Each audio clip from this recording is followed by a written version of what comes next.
34. വിധിക്കുന്നവൻ R? ക്രിസ്തുയേശു മരിച്ചവൻ മരിച്ചിട്ട് ഉയർത്തെഴുന്നേറ്റവൻ തന്നെ. അവൻ ദൈവത്തിന്റെ വലതുഭാഗത്തിരിക്കുകയും നമുക്ക് വേണ്ടി പക്ഷപാതം കഴിക്കുകയും ചെയ്യുന്നു. നമുക്കറിയാം, വചനം ജഡമായി തീർന്നു, കൃപയും സത്യവും നിറഞ്ഞവനായി നമ്മുടെ ഇടയിൽ പാർത്ത് ദൈവത്തെ സ്തുതിച്ചാണ്. ഇന്ന് യേശു ക്രിസ്തു ദൈവമാണോ? തന്റെ ദൈവത്തെ കുറിച്ചുള്ള ചോദ്യങ്ങൾ ഉള്ളപ്പോഴേ ദൈവത്തിന്റെ വചനം വളരെ വ്യക്തമായി പറയുന്നു, അവൻ ദൈവരൂപത്തിലിരിക്കെ ദൈവത്തോടുള്ള സമത്വം മുറുകെ പിടിക്കാതെ ദാസരൂപമെടുത്തു.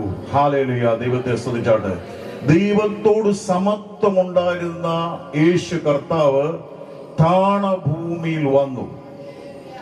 അപ്പോസ്തല പ്രവൃത്തി 10-ാം അധ്യായം 36 മുതലുള്ള ഭാഗങ്ങളിൽ പത്രോസ് പറയുന്നത്, അവൻ നന്മ ചെയ്തും പിശാചു ബാധിച്ചവരെ സൗഖ്യമാക്കിക്കൊണ്ട് നടന്ന വർത്തമാനം. ദൈവത്തെ സ്തുതിച്ചാട്ട്. അപ്പം വചനം ജഡമായി തീർന്നു, കൃപയും സത്യവും നിറഞ്ഞവനായി പാർത്തു. എന്തിന് വചനം ജഡമായി തീർന്നു ചോദിച്ചാല്, നമ്മൾ ഉൽപ്പത്തി പുസ്തകം വായിക്കുമ്പോൾ അവിടെ പറയുന്നുണ്ട്, സ്ത്രീയുടെ സന്തതി സർപ്പത്തിന്റെ തല തകർക്കും. ദൈവത്തെ സ്തുതിച്ചാട്ട്. അതിനുശേഷം പറഞ്ഞോണ്ട്, നീ അവന്റെ കുതികാല് തകർക്കും. അപ്പൊ പിശാചിന് സംശയമായിരുന്നു, ആരാണ് സ്ത്രീയുടെ സന്തതി? അവൻ ചിന്തിച്ച് അബ്രഹാം ആയിരിക്കും, അവൻ ചിന്തിച്ച് മോശ ആയിരിക്കും, അവൻ ചിന്തിച്ച് ദാവീദ്. അല്ല, ആമേൻ, സ്ത്രീയുടെ സന്തതി കന്യകയുടെ ഉദരത്തിൽ ഉരുവായി കാലസമ്പൂർണതയിൽ ഈ ഭൂമിയിലേക്ക് വന്നത് ഇന്ന് രാത്രിയിൽ എനിക്ക് വിളിച്ചു പറയാൻ കഴിയും, പിശാചിന്റെ തലയെ തകർക്കാൻ. പ്രതികരിച്ചോണം കേട്ടോ, പ്രതികരിച്ചോണം. പരിശുദ്ധാത്മാവ് ഇടപെടുമ്പോൾ നമ്മൾ ഒരാളല്ല ഇവിടെ ശുശ്രൂഷിക്കുന്നത്, നമ്മൾ ഒന്നിച്ച് നിന്ന് ശുശ്രൂഷിക്കുവാണ്. വലിയൊരു സ്വാതന്ത്ര്യം എനിക്ക് ഫീൽ ചെയ്യുന്നുണ്ട്. ഇന്ന് നിങ്ങളുടെ ശരീരങ്ങൾ രോഗങ്ങൾ ഉണ്ടെങ്കിൽ രോഗങ്ങൾ സൗഖ്യമാകും. അപ്പൊ സ്ത്രീയുടെ സന്തതി സർപ്പത്തിന്റെ തല തകർക്കുമെന്നുള്ള ആ വാഗ്ദത്ത പ്രകാരം പിശാചിന് മനസ്സിലായില്ല. പക്ഷെ പിശാചിന് കന്യകയിൽ ഉരുവായപ്പോൾ മനസ്സിലായി, യാതൊരു മാനുഷിക ബന്ധങ്ങളോടല്ല, പരിശുദ്ധാത്മാവിൽ അവൻ കന്യകയുടെ ഉദരത്തിൽ ഉരുവായപ്പോൾ അവന് മനസ്സിലായി, ഇവൻ തന്നെ ലോകരക്ഷിതാവ്. ദൈവത്തെ സ്തുതിച്ചാട്ടെ, കരങ്ങൾ ഉയർത്തി കർത്താവിന് നന്ദി പറഞ്ഞാട്ടെ. ഇവൻ തന്നെ ലോകരക്ഷിതാവ്. അതാണ് ഹെരോദാവിലൂടെ ഇടപെട്ട് 2 വയസ്സിന് താഴെയുള്ളവരെ എല്ലാ കുഞ്ഞുങ്ങളെ കൊല്ലാൻ നോക്കി. അവിടെയും കർത്താവ് അവനെ സൂക്ഷിച്ചു. ദൈവത്തെ സ്തുതിച്ചാട്ടെ. പല ആവർത്തി മലയുടെ മുകളിൽ കൊണ്ടുപോയി തല കീഴായിട്ട് അവനെ തകർത്തിടാൻ പിശാച് ശ്രമിച്ചു. പക്ഷെ യോഹന്നാൻ പറയുന്നു, പിശാചിന്റെ പ്രവൃത്തികളെ അഴിപ്പാൻ ദൈവത്തിന്റെ പുത്രൻ വന്നു.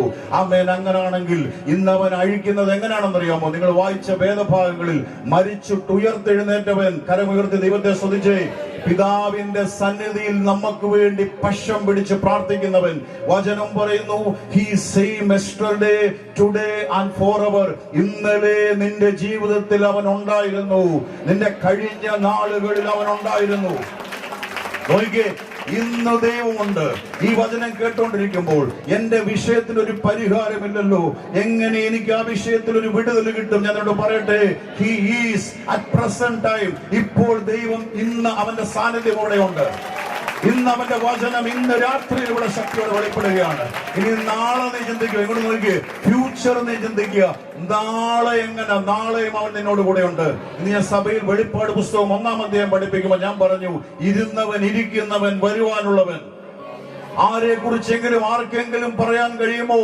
ഇരുന്നവൻ, ഇരിക്കുന്നവൻ, വരുവാനുള്ളവൻ.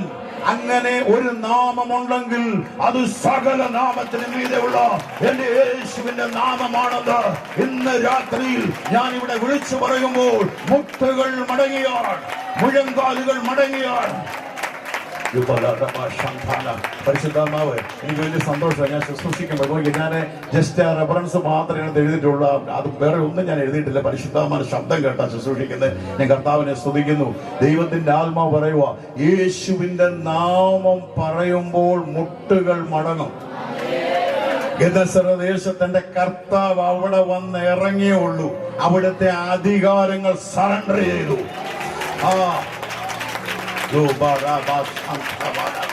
ആമേൻ. നന്ദിയോടെ സ്തുതിക്കുന്നു. അതുകൊണ്ട് ഇങ്ങോട്ട് നോക്കി, ശതാധിപൻ പറയുന്ന ഒരു വാക്കുണ്ട്, നീ ഒരു വാക്ക് പറഞ്ഞാൽ മതി, എന്റെ ബാല്യക്കാരന് സൗഖ്യം വരും. ഒരാമീൻ ഉറക്കെ പറഞ്ഞേ.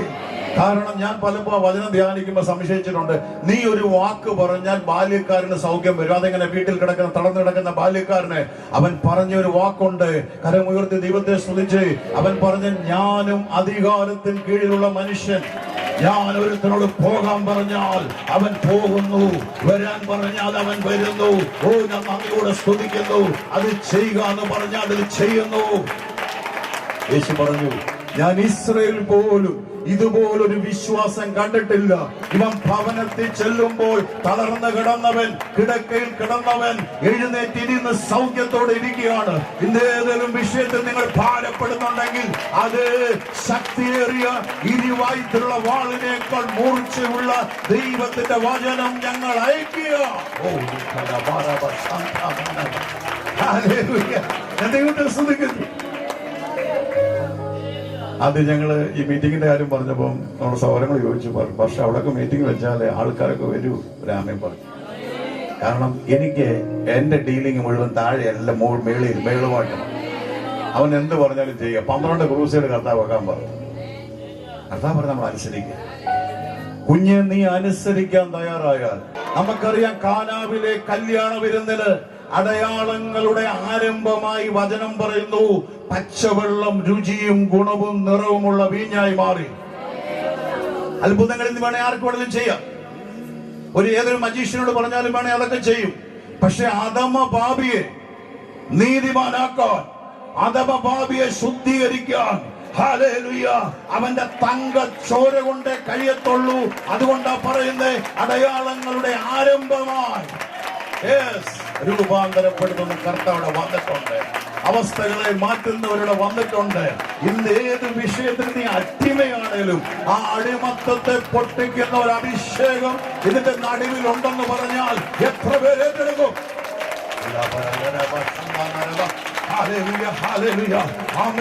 അതുകൊണ്ട് എന്താ നോക്കി, അവന്റെ നാമം ഇന്ന് രാത്രി പറയുമ്പോൾ മുട്ടുകൾ മുടക്കും. ഏതെങ്കിലും കള്ളന്മാരുടെ ഗുഹയിലോ കോളനികളിലോ പ്രത്യേകം ഉള്ള അധികാരമുള്ള പ്രത്യേക സ്റ്റാറുള്ള പോലീസ് ഇൻസ്പെക്ടേഴ്സ് അവിടെ നിന്ന് ലാൻഡ് ചെയ്താൽ മതി. ഒന്നുകിൽ അവന്മാർ ഓടി ഒളിക്കും, അല്ലെങ്കിൽ അവിടെ സറണ്ടർ ചെയ്യും. അതേ അധികാരം ഇന്ന് രാത്രി ഞാൻ ഉയർത്തിക്കൊണ്ട് വിളിച്ചു പറയുന്നു, ഹല്ലേലൂയ. യേശുവിന്റെ നാമത്തിന്റെ ശക്തി, അവന്റെ രക്തത്തിന്റെ ശക്തി ഇന്ന് രാത്രി വ്യാപരിക്കെന്ന് പറയുമ്പോൾ എത്ര പേര് വിശ്വസിക്കുന്നുണ്ട്? വിശ്വസിക്കുന്നവല്ല, രക്തത്തിന്റെ ശക്തി വ്യാപരിക്കുക. ഇന്ന് രാത്രിയിൽ യേശുവിന്റെ രക്തത്താൽ നിന്റെ മേൽ മുദ്രയുണ്ടെങ്കിൽ ദുഷ്ടനെ തൊടാനൊക്കത്തില്ല. തന്നെ ഏറ്റെടുത്തോ. ഇന്ന് രാത്രിയിൽ അവന്റെ രക്തത്തിന്റെ മുദ്ര നിന്റെ മേലുണ്ടെങ്കിൽ ഒരു ശത്രുവിന് നിന്നെ തൊടാനൊക്കത്തില്ല. ഓ ഹല്ലേലൂയ. ഓ, പഴയ നിയമത്തിൽ ഇങ്ങോട്ട് നോക്കിക്കേ, ഒരു ഇയ്യോബിനെ ദൈവത്തെ ഒന്ന് മാത്രപ്പെടുത്തുകയും, പഴയ നിയമത്തിൽ ഒരു ഇയ്യോബിനെ തൊടണമെങ്കിൽ, ദൈവത്തിന്റെ അധികാരം വേണമെങ്കിൽ, അനുവാദം വേണമെങ്കിൽ, യേശുവിന്റെ രക്തത്താൽ വീണ്ടെടുക്കപ്പെട്ട ദൈവ പൈതലേ, നീ എത്ര സുരക്ഷിതമായ സ്ഥലത്താണ്. ആമേൻ. അതേ കർത്താവ് നന്മ ചെയ്ത് എന്തിനാ? നിങ്ങൾ ചിന്തിച്ചോണം. 30 വർഷക്കാലം മാതാപിതാക്കൾക്ക് കീഴ്പ്പെട്ടിരുന്നു. 3.5 വർഷക്കാലത്തെ ശുശ്രൂഷയുള്ളായിരുന്നു. പക്ഷെ ഈ 3.5 വർഷത്തെ ശുശ്രൂഷയ്ക്ക് യോഹന്നാൻ പറയുന്നത്, ലോകത്തിലുള്ള ഇനി എന്ത് എഴുതി അവനെ ചെയ്തതെല്ലാം എഴുതി തീർത്താൽ പുസ്തകങ്ങളിൽ ഒതുങ്ങത്തില്ല. അത്ര വൻകാര്യം ചെയ്തിട്ട് അവൻ പോയില്ല. അവൻ തന്റെ സഭയെ അധികാരം ഏൽപ്പിച്ചു. ദൈവത്തെ സ്തുതിച്ചാട്ട് അവന്റെ ശരീരമാകുന്ന സഭയ്ക്ക് അവൻ അധികാരം കൊടുത്തു.